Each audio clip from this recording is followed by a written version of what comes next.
자, 이 숫자 좀 보세요. 2026년 3월 23일 월요일 대한민국 코스피 지수가 단 하루 만에 기록한 숫자입니다.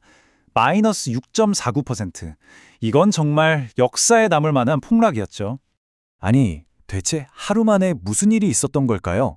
그리고 더 놀라운 건 바로 다음 날 새벽에 어떻게 시장의 운명이 180도 바뀔 거라고 예고됐을까요?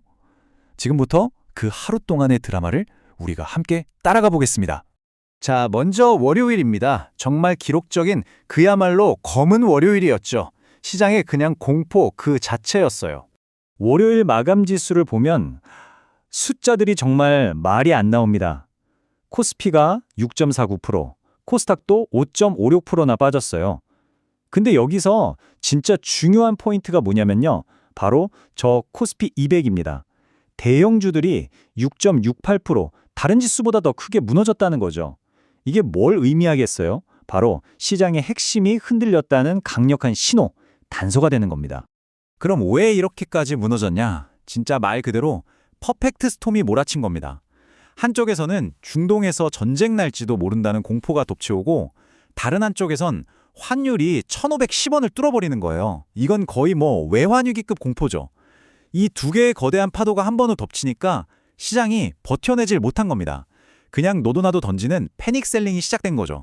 이걸 보면 월요일 시장의 분위기가 확 느껴지죠. 외국인들이 무려 2조 6,700억 원, 정말 기록적인 물량을 집어던지고 도망갔어요. 그런데 이 폭탄을 누가 받았냐? 바로 우리 개인 투자자들이었습니다.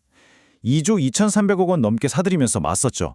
누군가에게는 절망적인 공포가, 누군가에게는 절호의 기회였던, 정말 극과 극의 순간이었던 겁니다. 자, 그런데 말입니다. 한국 시장이 이렇게 피바다로 마감하고 모두가 잠든 그 시각, 지구 반대편에서 정말 영화 같은 반전이 시작됩니다. 네, 바로 이 한마디였습니다. 트럼프 미국 대통령이 이란 공격 5일간 멈춘다고 발표해버린 거죠. 딱 이 한마디에 얼어붙었던 전 세계 금융시장이 거짓말처럼 녹아내리기 시작했습니다. 이게 정말 기가 막힌 장면인데요.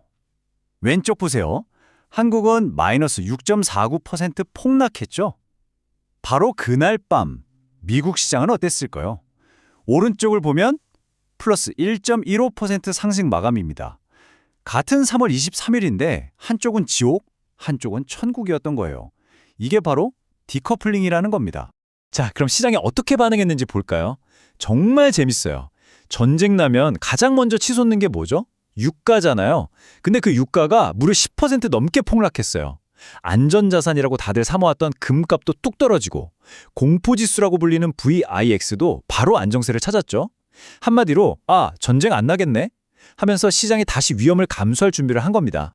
그리고 드디어 화요일 우리 시장의 운명을 결정지을 가장 중요한 숫자가 뜹니다. 바로 이거. 플러스 6.22%. 이게 뭐냐면 코스피 200 야간 선물이 오른 수치예요. 월요일에 빠졌던 거 거의 다, 그냥 전부 다 회복할 거라고 예고한 거나 마찬가지였습니다. 정말 경이적인 숫자죠. 야간 선물이 이렇게 폭등했다는 건 그냥 내일 오른다 정도의 얘기가 아닙니다. 이건 마치 화요일 아침 한국 증시에 숏 스퀴즈라는 이름의 거대한 쓰나미가 몰려올 거라는 경고등이었어요. 숏 스퀴즈, 말이 좀 어렵죠?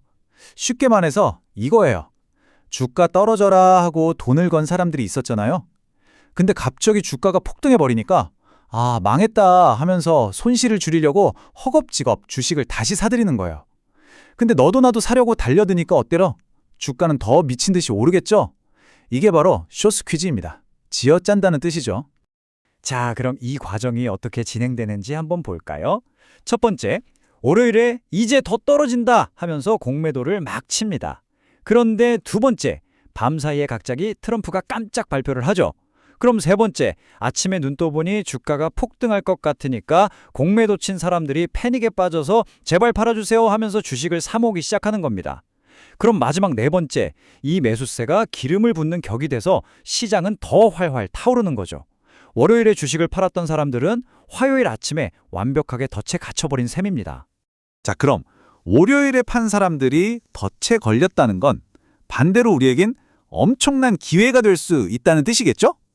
근데 이런 장은 정말 양날의 검이에요. 정신 바짝 차려야 합니다. 그래서 이 혼란의 시장에서 우리가 길을 잃지 않게 해줄 나침반, 바로 4개의 핵심 숫자를 지금부터 알려드리겠습니다. 자, 오늘 장의 핵심 격전지 딱 4군데입니다. 집중하세요. 첫째, 코스피 5430선. 여긴 우리 1차 방어선이에요. 여기가 무너지면 반등세는 그냥 꺼져버릴 수 있어요. 둘째, 이 방어에 성공하면 우리의 공격 목표는 5500선입니다. 여길 뚫어야 이거 진짜 반들이구나 하고 시장이 인정해줍니다. 셋째, 코스닥은 1105선 회복이 중요하고요. 마지막으로 가장 중요한 거, 환율입니다. 1500원 밑으로 확실하게 내려와줘야 월요일에 도망갔던 외국인들이 돌아올 명분이 생깁니다. 이 4가지 꼭 기억하세요. 이런 날은 무작정 뛰어들면 안 돼요. 시간대별로 작전을 짜야 합니다. 자, 9시부터 20분간은 일단 구경만 하세요. 절대 추격 매수 금지. 그러다 10시까지 살짝 주춤할 때 아까 말한 지지선을 지켜주면 그게 바로 첫 번째 매수 타이밍입니다. 그 후 11시 반까지는 코스피 5,500을 뚫는지 반등에 힘이 실리는지 확인하는 시간이에요. 점심시간엔 흥분 가라앉히고 일부 수익 실현하는 것도 좋고요. 그리고 마지막 장마감 직전에 외국인들이 사는지 파는지 최종 체크하고 내일까지 들고 갈지 말지 결정하는 겁니다. 아시겠죠? 그럼 뭘 사고 뭘 피해야 할까요? 답은 명확합니다. 밤사이에 국제유가가 폭락했잖아요. 그럼 당연히 항공, 소비재처럼 기름값 떨어지면 좋은 종목들이 유망하겠죠. 그리고 시장이 안정되면 결국 왕의 귀한 반도체랑 AI, 그리고 정부가 밀어주는 밸류업 관련주들이 다시 힘을 받을 겁니다. 반대로 어제 전쟁 테마로 올랐던 방산주나 정유주 같은 건 절대 쳐다보시면 안 되고요. 변동성 심한 잡주들도 오늘 피하는 게 상책입니다. 자, 그럼 결론입니다. 이 엄청난 반등, 과연 진짜 랠리의 시작일까요? 아니면 우리를 유인하는 함정일까요? 결론부터 말씀드리면 이건 기술적 반등의 성격이 아주 강합니다. 펀더멘탈, 즉 경제 치력이 좋아져서 오르는 게 아니라는 거죠. 단순히 어제 너무 많이 빠졌고 공매도 세력이 쫓기면서 만들어낸 반등이라는 겁니다. 이걸 꼭 기억해야 해요. 시장을 뒤흔들었던 진짜 문제, 그 지정학적 리스크는 아직 그대로 남아 있습니다. 결국 우리가 마주한 질문은 이겁니다. 어제와 오늘 우리가 본 이 지옥과 천국을 오가는 시장, 이게 과연 위기의 끝을 알리는 신호일까요? 아니면 앞으로 다가올 더 거대한 폭풍의 전조에 불과한 걸까요? 아마도 이건 시작일지도 모릅니다.